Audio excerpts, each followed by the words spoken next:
माँ Shyama recording studio संत कबीर चौक 70। Mitchell मार से घमंड तोड़ तोड़ देबो रे, मिचल मार से घमंड तोड़ तोड़ देबो रे, तोरा बहिन के पटाके साला छोड़ देबो रे, तोरा बहिन के पटाके साला छोड़ देबो रे। ज्यादा करो नहीं घमंड मिचल तोड़ देबो रे, ज्यादा करो नहीं घमंड मिचल तोड़ देबो रे, तोरा बहिन के पटाके साला छोड़ देबो रे, तोरा बहिन के पटाके मिचल छोड़ देबो रे। मिचल मार सु घमंड तोड़ तोड़ देबो रे, तोरा बहिन के पटाके साला छोड़ देबो रे, तोरा बहिन के पटाके साला छोड़ देबो रे।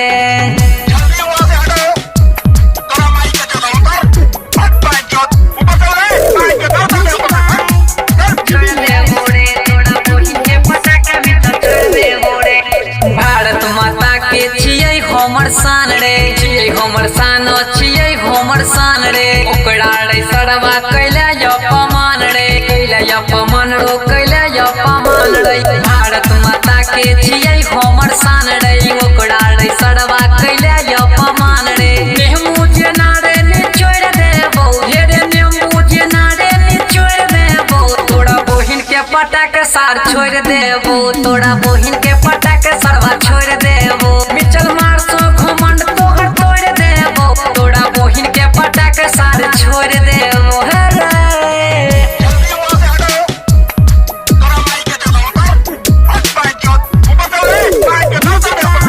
तोरा बहिन के पटाके सार छोड़ देबो। महादेव की म्यूजिक प्रेजेंट। तोहर घमंड कहियो रे तोड़तो, कहियो रे तोड़तो, जरूर रे तोड़तो, तोड़ा पछाड़े वाला इंडिया में जागतो, इंडिया में जागतो, हेरो इंडिया में जागतो। तोहर घमंड देखली है कहियो तोड़तो, तोड़ा पछाड़े वाला इंडिया में जागतो। चल मार सु घमंड सब तोड़ देबो रे, मिचल मार सु घमंड सब तोड़ देबो रे, तोड़ा बहिन के पटाके सार छोड़ देबो रे, तोड़ा बहिन के पटाके सार छोड़ देबो रे। मिचल मार सु घमंड तोहर तोड़ देबो रे, मिचल मार सु घमंड तोहर तोड़ देबो रे, तोड़ा बहिन के पटाके साला छोड़ देबो रे। माँ श्यामा रिकॉर्डिंग स्टूडियो संत कबीर चौक 70।